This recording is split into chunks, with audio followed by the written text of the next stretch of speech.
All right, we're here under the driver's side rear. We're gonna get ready to take our spring out right up here. And here's the order of operations.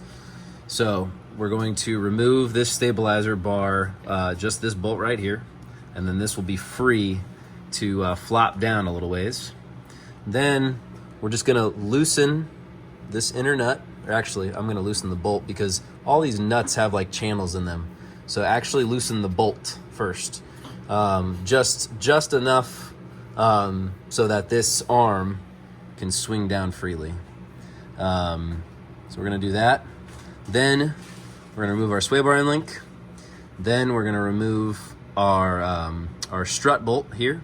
And then with this all under compression from the jack, we're gonna remove this outer lower control arm bolt.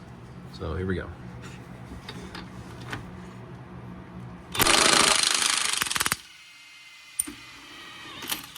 Now we're gonna get the inner joint there. We're just gonna break it loose.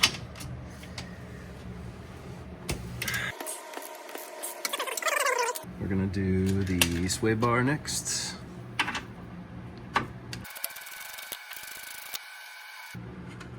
Okay, now we're gonna do our strut. These are all 19s except for the sway bar is a 17.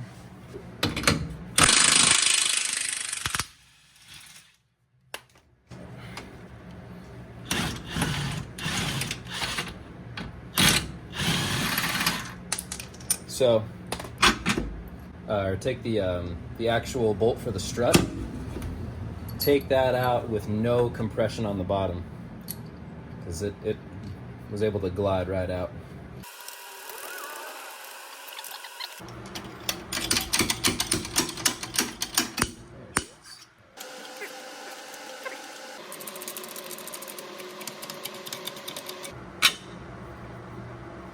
Sway bar and link out. Go for it.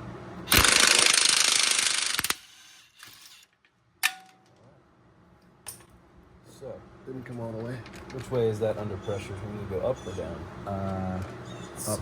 Looks like up.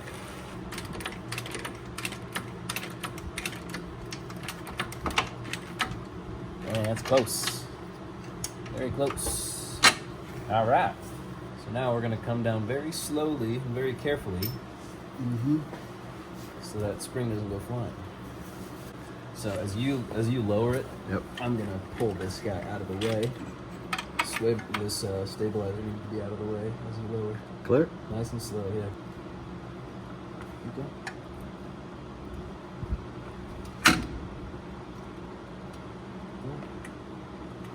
Beautiful. Now, slow. Now keep going down. Just slowly. Slow.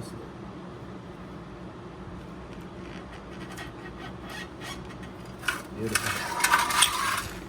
All right, before you watch this next clip and call me an idiot, I did the other side and I knew how far that lower control arm needed to come down. So I knew that inner bolt was still too tight, preventing it from go down. When I was loosening it, I specifically had my face out of the way because I knew that was gonna pop down. It was a little more aggressive than I expected, but I was free and clear when I popped this free. But just remember, springs are dangerous. Oh, there we go. I was curious why it was stuck. So what's not pictured in this next clip is me adding an actual extra piece of rubber under these springs. So all the pictures that I saw of these RSR down springs that looked a little bit lower in the rear than it did in the front. So I went to the industrial rubber store and bought some 1/8 inch rubber matting, really strong rubber, mat that I plugged and cut it into a perfect circle and put it inside of the lower control arms. Some of the pictures that I saw, I wasn't happy with the rear of the car actually sagging. So I'd recommend it, especially if you put stuff in your trunk and especially if you keep your spare tire in there as well.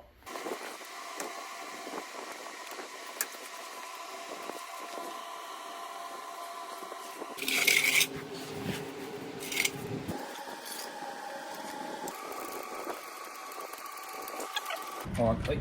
There you go.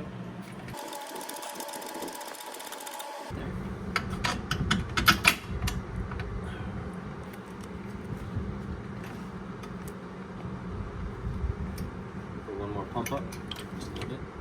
Perfect, right there. All right. So that was strut first. Now it's going to be swib or end link. Gotta keep this guy out of the way. There it goes. Up a little bit.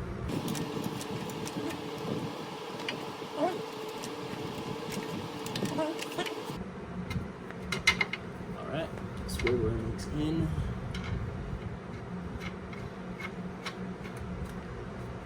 All right, that's good. First.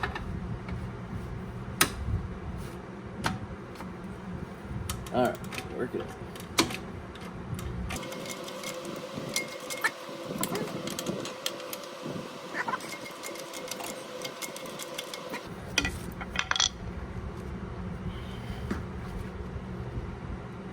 There we go. Very close, very close. Might have to go down with a little bit. Oh, oh, oh.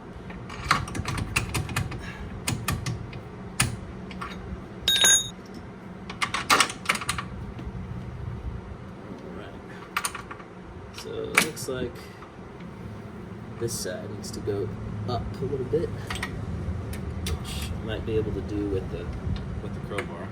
Very, very close. Hold on.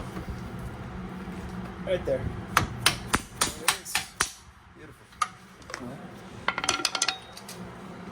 This guy's last. We can go ahead and let that down now.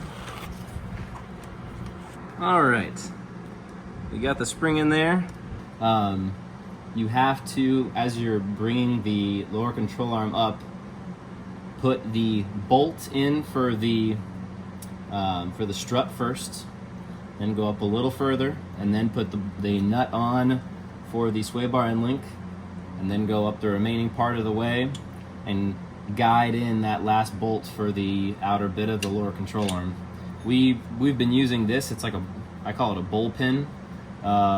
But it works really well when you can only get just a little ways in, but then once you jam it in all the way, then you can really straighten out that the bushings and get your bolts in. So we're gonna go up, and just like the front, we have to torque everything at the driving height. So we're gonna go up to driving height. Looks like the car is starting to come off the ground. Inner lower control arm, which is this guy, oops, right here, that is 103.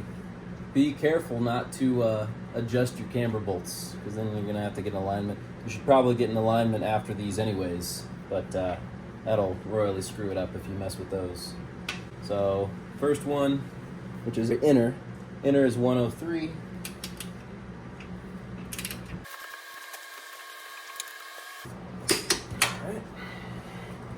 Next, we'll do the outer, which the outer is 119.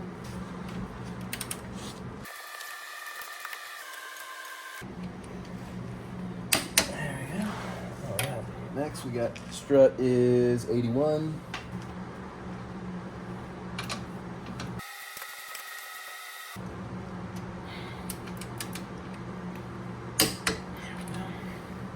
All right, sway bar. That is 62.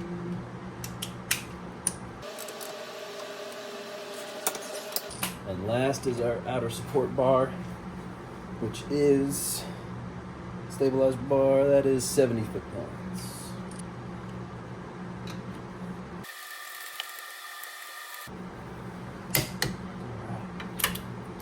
That's it.